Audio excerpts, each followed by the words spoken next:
Hello family, good morning.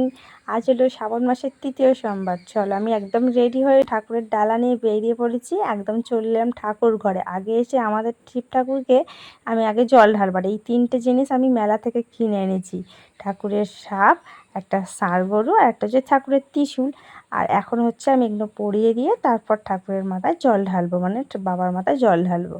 আর এখন দেখো আমার যা আগে ঢেলেছিল, তার জন্য ওর আগে মানে মালা ফুল দিয়ে পুজো করেছিল। তারপর আমি এই ঠাকুরকে সব কিছু ঠাকুরের মতন করে লাগিয়ে দিলাম। আর এই যে 4 রকম 5 রকম ফল দিয়ে পুজো দিলাম, আর এই ফুল বেলপাতা দিয়ে পুজোটা করব আমি। চলো আগে প্রথমে ধূপ জ্বেলে নিই। আগে ঠাকুরকে ধূপ দেখিয়ে তারপর আমি আমার পুজো শুরু করব। চলো, তোমরা কারা কারা আজকে শ্রাবণ মাসের তৃতীয় সোমবার করলে কমেন্টে জানিও। আর এতে পঞ্চামৃত দেয়া আছে। এখন আমি বাবার মাথায় জল ঢালছি, দেখতেই পাচ্ছ তোমরা। বাবার মাথায় শুধু নয়, এই যে বাবার সঙ্গে ষাঁড় গরু, বাবার ত্রিশূল, বাবার সাপ, সব কিছুর মাথাতে একটু করে জল ঢাললাম। দিয়ে এখন হচ্ছে বেলপাতা, ধুতরা ফুল, কলকে ফুল, আকন্দ ফুল, অপরাজিতা ফুল, সাদা টগর ফুল দিয়ে ঠাকুরকে পুজো দিলাম। দিয়ে এখন হচ্ছে ঠাকুরের রেকাবিতে ফল দিয়ে সাজিয়ে দিলাম। দিয়ে একটু শাঁখ বাজালাম, ঘন্টা বাজালাম। দেখতেই পাচ্ছ তোমরা, আমার পুজো মোটামুটি কমপ্লিট হলো। তোমরা কীভাবে পুজো করো সেটাও জানিও, আর যদি ভুল ত্রুটি হয়ে থাকে প্লিজ জানিও, ঠিক আছে? তোমরা যারা যারা জানো ভালো রকম জানাবে। আমি আমার মতন যেগুলো জানি সেরকমভাবেই করলাম, ঠিক আছে? মানুষ তো মানুষের দিকেই শেখে, আমিও তাই মানুষের। যাই হোক, আজকে পুজো করাটা সার্থক হলো। কারণ হচ্ছে দেখো, বাবার সঙ্গে যে বাবার যে ত্রিশূল, সাপ আর ষাঁড় গরুটা ছিল না এতদিন আমাদের ঘরে, আমি কিনে ঠাকুরের সঙ্গে পুজো করে একসঙ্গে রাখতে পেরে খুবই একটা শান্তি পেলাম। যাই হোক, এখন আমি বেরিয়ে পড়েছি, বাবার মন্দিরে পুজো দিতে যাচ্ছি। বাড়িতে ঠাকুরকে জল ঢেলে এখন চলে এসেছি বাবার মন্দিরেতে জল ঢালতে। আমাদের পাড়াতেই একটা শিব মন্দির আছে, সেখানেই এসে পুজো দিলাম।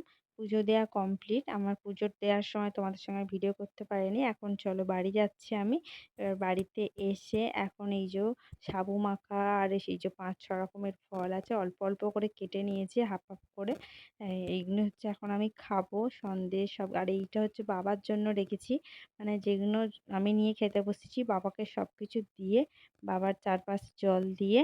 আর আমি কলা পাতা করে আমিও খাচ্ছি, বাবার জন্য রেখেছি। রেখে এইভাবে যে ঠাকুর দড়ি খেতে হয়, ঠাকুর মন্দিরে খেতে হয়। আমি আর মন্দিরে খেলাম না, কারণ সব কিছু নিয়ে যাওয়ার ঝামেলার জন্য বাড়িতে চলে এলাম। এসে আমাদের যে ঠাকুর মন্দিরের মানে তুলসীতলা, ওইখানে উঠে বসে খেতে হলো, কিছু করার নেই। কারণ ঠাকুর ঘরে অনেক ঠাকুর আছে, তার জন্য ঠাকুর ঘরের সামনে কি করে খাই বলো, নিজেকে একটা কেমন লাগছে। তাই মন্দিরে একটা চালা থাকলে খাওয়া যায়। যাই হোক, আমি এখন এই আমাদের তুলসীতলা মচ্ছপে বসে খাচ্ছি। জানি না ঠাকুর এটা তো মানে ভুল ত্রুটি হলো কিনা, এঁটো করে বসে খাচ্ছি কিনা, আমার একটা নিজের কেমন লাগছে, তা হলেও খেলাম। খেতে খুবই কষ্ট হচ্ছে, যেন সব কিছু খেতে পারছি না। সারাদিন শুকিয়ে তখন 3:30-4টে মতন বাজে। পুজো দিয়ে এলাম, খাওয়া মোটামুটি কমপ্লিট। এগুলো কিছু ফেলতে নেই, আর ওই বাকিটা সব তুলে রেখেছি, খেতে পারছি না, ছেলেগুলোকে দিয়ে দেবো। চলো খাওয়া কমপ্লিট, এবারে গিয়ে কাপড় চোপড় ছাড়ি, ফ্রেশ হই, তারপর আবার পরে আসছি, ঠিক আছে? চলো। হ্যালো বন্ধুরা, দেখো দুপুরে খাওয়া দাওয়ার পর কাপড় চোপড় ধুয়ে সব ছাদের ঘরে শুকোতে দিয়ে এসে ছেলেটাকে খেতে দিলাম। ওদের জন্য তো রান্না করতেই হয়, করেছিলাম ওদের জন্য। ভাতটা দিয়েছিল, যাই হোক, ডাল ডাল ভাজাভুজি তরকারি এটা করেছিলাম আমি ওদের জন্য। আর ভাতটা ঠাকুমা দিয়েছিল। বড়োটা তো স্কুলে আছে, স্কুলে খেয়েছে। আর দুপুরবেলা খাওয়া হয়নি, আমার পুজো দেওয়ার জন্য দেরি হয়ে গেল। আর আমি পুজো না করে কমপ্লিট করে কী করে খেতে দিই বলো? তার জন্য এসে একদম সেই 3:30-4টের সময় আমি খাওয়ার পর ও খেলো। খুবই ওরও কষ্ট হয়েছে, এখন ওই যে ঘুমাচ্ছে। আর আমি ঘুমাইনি, এইমাত্র ভিডিওটা পুরোটা তোমাদের সঙ্গে শেয়ার করবো বলে ভিডিওটা এডিট করছি। আর এখন মোটামুটি এডিট কমপ্লিট। আজ তো সারাদিনে আর কিছু খেতে নেই, যা খাবার খাওয়া হয়ে গেছে। একা শুনে বসেই একবারই খেতে হয়। যাই হোক, জলটা সারাদিনে খেতে পাবো, এতেই শান্তি, আর কিছু খাবার লাগবে না। ঠাকুরের নাম করে একটা দিন কোনো ব্যাপার নয়। সারাদিনটা যখন চোকাতে পেরেছি, এই যে দুপুর 4টে বেজে গেছে, খাবার ওই ফল সাবু খেয়ে এখন পেট ভর্তি। আর খিদে পেলেও আমি শুধু জল খাবো, খিদে পাবে না যতটা সম্ভব। মানে খাবার সময় খেতে পারছিলাম না, এত কষ্ট হচ্ছিলো ওইসব খাবার। যাই হোক, ঠাকুরের নাম করে সবটাই খেয়ে নিয়েছি। কিছুটা ফল খেতে পারিনি, ছেলেগুলোর জন্য রেখে দিয়েছি, ওরা উঠলে ওদেরকে দেবো। আর খাবারটা ওরা খাবে। তারপরে হচ্ছে আমি আর রাত্রে জল খেয়ে কাটিয়ে দেবো, আর ওদের ভাত তরকারি রাত্রে আবার খাবার দাবার দেখি কি করা যায়। ছেলেগুলো তো খাবেই, ওদের জন্য রাত্রে খাবার দাবার করবো। আজকের ব্লগটা এখানে অবধি দিচ্ছি বন্ধুরা। তোমাদের কেমন লাগলো আজকের তৃতীয় সোমবারের ব্লগটা, তোমাদের সঙ্গে সবার সাথে শেয়ার করলাম।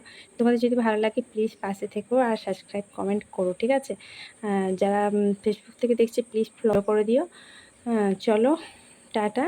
তোমার কারা কারা সোমবার করলে সেটা কমেন্ট বক্সে জানিও। চলো সবাই ভালো থেকো, সুস্থ থেকো, টাটা।